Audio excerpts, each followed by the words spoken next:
आप सभी का स्वागत है मेरे चैनल ट्यूशन टीचर में। मैं प्रीति अग्रवाल आज आपको सिखाऊंगी लेसन रवि का शौक। तो इसमें एक लड़का है रवि, उसके कुछ शौक थे, उसके बारे में ये लेसन दिया गया है। तो पहले इसे मैं रीड करती हूँ, एक्सप्लेन करती हूँ, फिर आपको समझ में आएगा कि इस लेसन से आपने क्या सीखा।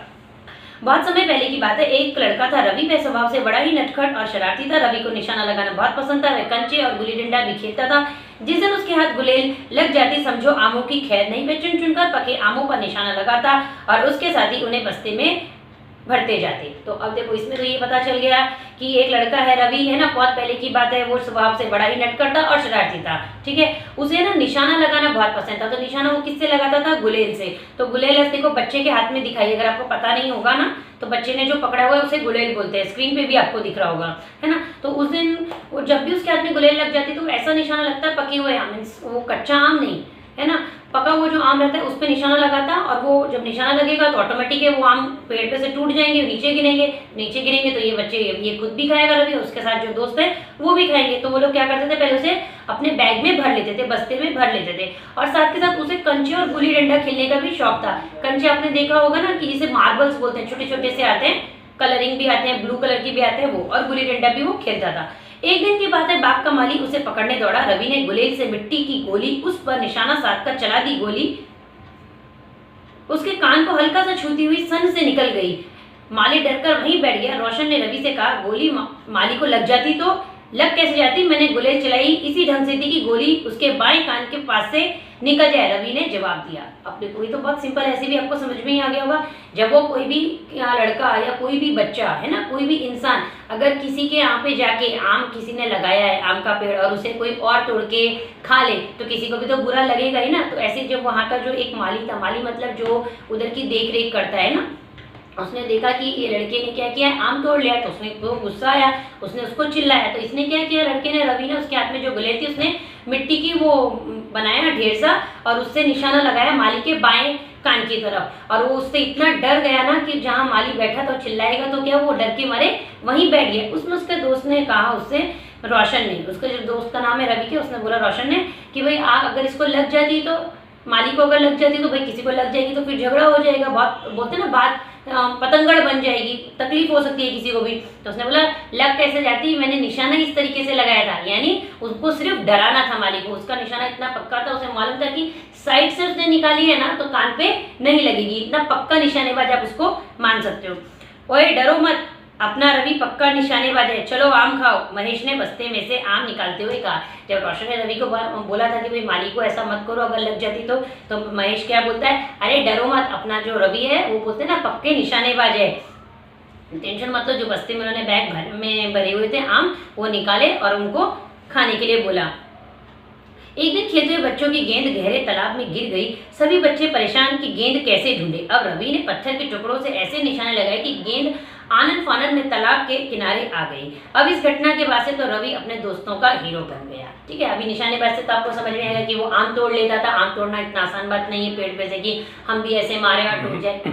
सुनना आसान लगता है, करना मुश्किल है। ठीक है, फिर उसके बाद उसने माली को डरा दिया, उसके बाएं कान के पास से मट्टी के गोले से निशानेबाज की। अब एक किस्सा वो लोग और बता रहे हैं, क्या कर रहे हैं कि एक बार क्या होता है, बच्चे कुछ है ना खेल रहे होते हैं, उनकी बच्चों की जो बॉल होती है वो तालाब में चली जाती है, तो वो डूब गई नीचे, तो वो ऊपर कैसे आएगी। तो ये क्या करता है, कुछ पत्थरों को इकट्ठे करता है और उनसे ऐसे निशाने लगाता है, आनंद फानंद आप बोल सकते हो, तुरंत वो ऊपर आ जाती है। पानी के प्रेशर, पत्थर जब नीचे जाते हैं, है ना, तो पानी के उसमें बॉल ऊपर आ जाती है। तो उसके बाद से उनकी बॉल बच्चों को मिल जाती है, तो उससे वो अपने दोस्तों का हीरो बन जाता है। कौन? रवि।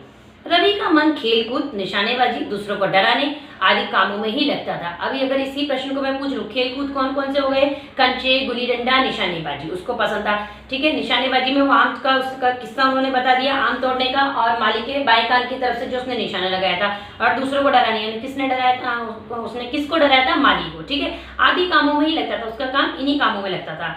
इसी का एग्जाम्पल उन्होंने आपको बता भी दिया। पढ़ाई तो उसके मन का विषय ही नहीं था, किंतु विद्यालय जाने पर पढ़ाई तो करनी ही पड़ती है, इस भावना से वह कक्षा में मन लगाने का प्रयास करता। अब देखो, किसी किसी को बचपन से बोलते ना पढ़ने का शौक होता ही नहीं है, लेकिन मम्मी पापा का डर और एक बोलते ना रूटीन जिसको बोलते हैं कि सुबह उठ के स्कूल जाना ही जाना है, अगर सुबह का है, अगर दोपहर का स्कूल है तो स्कूल जाना ही जाना है, उतने 5-5.5 घंटे हमें स्कूल में बिताना है। इसलिए कभी कभी टीचर भी बोलती है ना कि आ तो इधर गए हो, दिमाग भी साथ में लाए हो नहीं लाए हो, है ना, तो समझ लो वो दिमाग वहां नहीं लेके जाता था, सिर्फ ऐसे ही जाता था।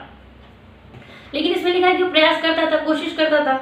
एक दिन उसने अपनी कक्षा की सबसे होशियार लड़की से विद्यालय का काम करने के लिए कॉपी मांगी। नेहा ने उसे साफ कॉपी देने से इनकार कर दिया। ठीक है, उसने एक बार अपनी जो उनकी क्लास की हर कोई क्लास में कोई ना कोई स्कॉलर तो होता ही है, तो ये तो मालूम पड़ गया डब्बू है, तो इसको बुक कंप्लीट करनी होगी। टीचर का डर होगा, उसने बोला कि भाई मुझे अपनी कॉपी दे दो ताकि मैं कुछ ना कुछ जो भी उसे करना था कर लेगा। ठीक है, तो उस लड़की ने बोल दिया कि इसको नहीं देना है।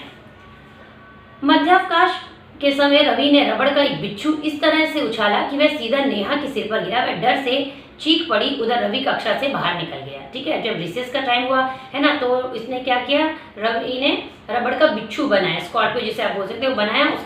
उसको इस तरीके से उछाला कि वो किसके ऊपर जाके गिरा, नेहा के ऊपर। वो डर के मारे चीख गए। अरे कोई भी बात हो, अचानक से हमें भी कोई चीज गिर जाए, लग जाए तो हम तो डर ही जाते हैं, ऐसे वो भी डर गई लड़की नेहा, है ना। उधर रवि कक्षा से बाहर चला गया। क्यों चला गया? क्योंकि मध्यावकाश था, यानी रिसेस, जब लंच टाइम हो जाता है आपका खाने के लिए, तो सब लोग बाहर चले जाते हैं। रवि की ऐसी हरकतों के कारण उसके माता पिता व आस पड़ोस के सभी लोग परेशान थे। शिकायतें कभी पड़ोसी से, कभी माली से, कभी स्कूल से आती रहती थी। उसके माता पिता को समझ नहीं आ रहा था कि वे क्या करें। उन्होंने रवि के विद्यालय जाकर इस समस्या का समाधान ढूंढने का निश्चय किया। अब देखो, जब बच्चा इतना शरारती है ना, तो अब इसमें देखो वापस जैसे फर्स्ट लाइन यहाँ पे गई थी, ऐसे यहाँ पे गई। उसको पड़ोसी से शिकायत करते थे, माली भी शिकायत करता था, स्कूल से भी शिकायत आती थी। तो माली की तो आ गई क्योंकि आम तोड़ रहा था, स्कूल से इसलिए आ गई कि लड़की के पर रबड़ का बिच्छू बनाया था। पड़ोसियों को भी वो कुछ ना कुछ परेशान तो करता होगा, इसलिए नाम दिया है ना। इससे क्या हो गया, माता पिता परेशान हो गए। देखो, बच्चों का नाम होता है तो माँ बाप खुश होते हैं, लेकिन अगर बच्चे हरकत गलत कर दे तो सुननी किसको पड़ेगी? माँ बाप को सुननी पड़ेगी। बच्चों को तो ये बात होगी, उनको भी डांट पड़ती है जो भी लोगों के साथ वो गलत करते हैं, लेकिन क्या होता है, बात सही भी किस पे आती है? माँ बाप के, कि माँ बाप ने कुछ सिखाया नहीं क्या? ठीक है, कोई बात नहीं। उन्होंने रवि के विद्यालय जाकर इस समस्या का समाधान ढूंढने का निश्चय किया। अब वो भी परेशान हो गए, चलो एक बार गलती की, 2 बार की, अब इसका सॉल्यूशन क्या है? बच्चा तो अपना उसको गलत रास्ते तो कोई भी माँ बाप नहीं जाने देगा। ऐसा उन्होंने सोचा, एक काम करते हैं, हम लोग क्या करते हैं, इसका सॉल्यूशन ढूंढने के लिए स्कूल में चलते हैं। अगले दिन वे विद्यालय की प्रधानाचार्य के पास पहुंचे। रवि की प्रतिदिन की शैतानी और निशाना लगाने की सारी बातें उन्होंने उन्हें बताई। प्रधानाचार्य ने रवि की कक्षा अध्यापिका से रवि के विषय में कुछ बातचीत की। वे कुछ सोचते हुए बोले, मुझे पूरा विश्वास है कि आज के बाद रवि के व्यवहार में बदलाव आएगा। आप उसकी शैतानी से परेशान नहीं होंगे। मैं समझ गया हूँ कि मुझे क्या करना है। आप निश्चिंत होकर घर जाए। जब वो स्कूल जाते हैं तो वो किससे मिलते हैं? प्रधानाचार्य से मिलते हैं। आप बोल सकते हैं उनके प्रिंसिपल जो होते हैं, हेडमिस्टर्स जो होते हैं, उनसे जाके मिलते हैं और वो बोलते हैं कि हमारा बच्चा आपके स्कूल में पढ़ता है और वो बहुत ज़्यादा मस्ती करता है, निशानेबाजी करता है, शैतानी करता है, तो हमें क्या करना चाहिए। तो वो जो प्रधानाचार्य थे, समझ लो वो इतने समझदार थे, यहाँ से अंदर से एंट्री हो जाती है और लेसन में बोलते हैं ना, जो दिलचस्पी बढ़ती है वो यहीं से टर्निंग आती है। तो वो क्या करते हैं, कक्षा अध्यापिका को बुलाते हैं, यानी क्लास टीचर को बुलाते हैं और वो कुछ ना कुछ पूछते हैं। प्रधानाचार्य कक्षा अध्यापिका क्लास टीचर से कुछ पूछते हैं। उसके बाद वो बोलते हैं पेरेंट्स को, उनके मम्मी पापा को बोलते हैं, रवि के मम्मी पापा को, मुझे पूरा विश्वास है कि आज के बाद रवि का व्यवहार ऐसे नहीं रहेगा, वो अच्छा बन जाएगा। अब वो निश्चिंत होकर घर जाएं। रवि के माता पिता को थोड़े ही दिनों में उसमें कुछ बदलाव नजर आया। अब रवि ना के बराबर शरारतें करता, उसकी कोई शिकायत भी ना आती। माता पिता के लिए यह किसी चमत्कार से कम नहीं था। रवि के माता पिता एक दिन प्रधानाचार्य को धन्यवाद देने के लिए विद्यालय पहुंचे। जब वे प्रधानाचार्य से मिले तो प्रधानाचार्य ने पूछा, क्या अभी भी रवि की शिकायतें आ रही हैं?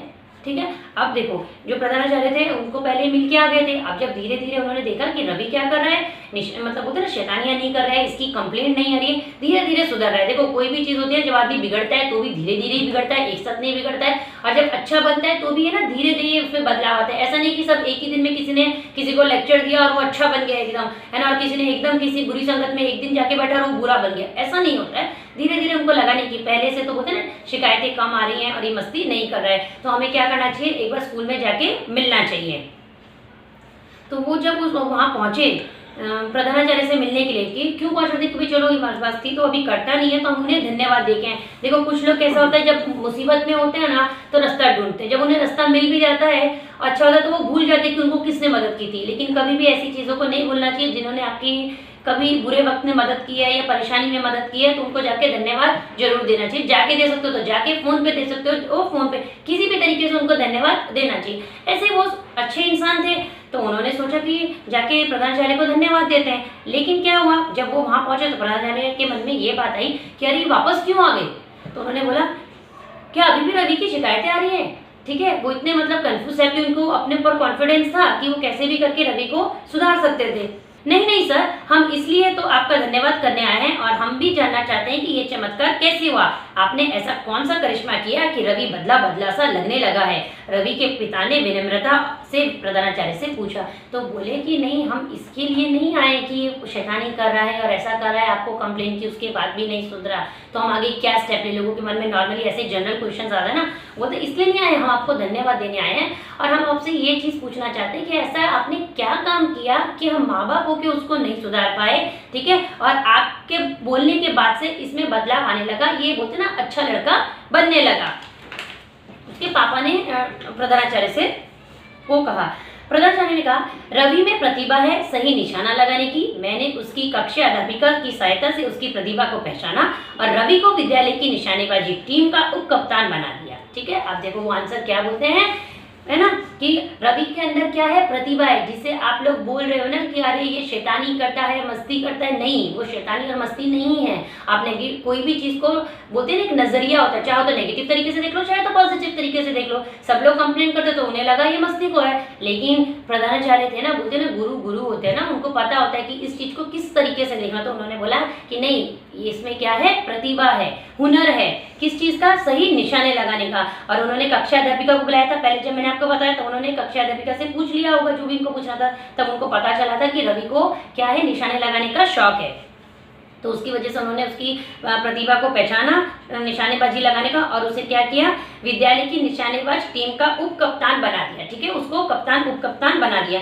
अब वह मन लगाकर निशाने लगाने का अभ्यास कर रहा है और अपनी टीम के सदस्यों का भी खूब ध्यान रखने लगा है। ठीक है, अब वो उसको प्रैक्टिस कर रहा है, जो चीज वो मस्ती में खेलता था ना, अब वही उसका एक तरीके से काम बन गया है। हमें पूरा विश्वास है कि इस बार अंतर विद्यालय प्रतियोगिता की ट्रॉफी हमारे विद्यालय को ही मिलेगी। जैसे स्कूल इंटर स्कूल कॉम्पिटिशन्स होते हैं ना, तो उसमें जब निशाने लगाने का काम होगा तो हमें उम्मीद है कि रवि वहां से क्या करेगा, मेडल जीत के आएगा, जिसमें कि हमारे स्कूल का भी नाम होगा। रवि एक अच्छा निशानेबाज है। जब यह बात विद्यालय आस पड़ोस में फैल गई तो पड़ोसियों और रवियों के जानने वालों के व्यवहार में भी अंतर आने लगा। अब सभी रवि को प्यार करने लगे। जो माली आम तोड़ने से मना करता था, अब वह स्वयं ही आम लाकर घर दे जाता। पड़ोसी खुश थे क्योंकि अब वह किसी को सताता ना था। उसके दोस्तों को रवि जैसा दोस्त होने पर गर्व होने लगा। अब देखो लास्ट में दोस्तों का दिया है, तो दोस्तों उसके साथ बोलते ना, पहले भी उसको अच्छे से ही बोलते थे कि ये हमारा हीरो है, लेकिन स्टार्टिंग में जो अगर आप पहले वाले में देखो, इसमें क्या था, विद्यालय में वो लड़की को परेशान करता था, तो अभी विद्यालय में भी लोगों को लगने लगा नहीं ये अच्छा निशानेबाज है। आस पड़ोस में का जो कंप्लेन आती थी वो कंप्लेन आनी बंद हो गई, और जो माली उसको डांटने के लिए निकला था, है ना, वो क्या करता था, आम तोड़कर घर पे उसको लाके देता था। क्यों? क्योंकि वो अच्छा एक निशानेबाज, लोगों को पता चलने लगा कि नहीं ये मस्ती नहीं करता है, ये उसका एक तरीके से हुनर है, ये काम है। आज बचपन में बड़े होके हो सकता है ये बहुत पक्का बड़े निशानेबाज बने और यहीं से इसका नाम हो। तो इस लेसन से आपने क्या सीखा? ये सीखा कि किसी के अंदर कोई भी शौक होता है ना, तो बचपन में तो लोगों के मन में यही बात आती है, अरे खेल कूद है, खेल कूद में क्या है, लेकिन बड़े लोग जो बोल रहे होते हैं ना, वही सबसे पहले क्या देखते हैं, क्रिकेट। ठीक है, जो बच्चों को डांटा जाता है ना कि अरे क्रिकेट मत खेलो, आप दीवार ये क्या बोलते हैं विंडोज तोड़ दोगे, है ना, किसी को बॉल लग जाएगी, अरे वहां जाके खेलो। सबसे पहले बड़े ही लोग होते हैं जो सबसे पहले क्रिकेट देखते हैं, या कोई भी ऐसी गेम जो बच्चे जब बचपन में खेल रहे होते हैं तब उन चीजों को मना किया जाता है, लेकिन जब वो उसी में आगे नाम कमा लेते हैं या उन्हें पता चल जाता है कि नहीं ये सफलता के उस डोर पे है, तो सब लोग बोलते हैं ना, उनको सलाम करने लगते हैं। इसलिए जब कोई भी बच्चा कोई भी चीज को दिल लगा के उस चीज को बोले खेल रहा हो या किसी भी चीज को पसंद कर रहा हो, जब आपको पता चल जाए उस चीज का शौक है उसका, तो उसको बोलते हैं ना, प्यार से उसको समझाएं। अगर आपको कोई चीज गलत लग रही है तो उसको बोलते हैं ना, उसकी कंप्लेन ना करें, उसके हुनर को पहचानें और उसके हुनर को आगे बढ़ाएं। अगर वीडियो अच्छा लगा तो वीडियो को लाइक करिएगा, शेयर करिएगा, यूट्यूब पे देखिए तो चैनल को सब्सक्राइब करिएगा, फेसबुक पे देखिए तो पेज को फॉलो करिएगा। Thank you.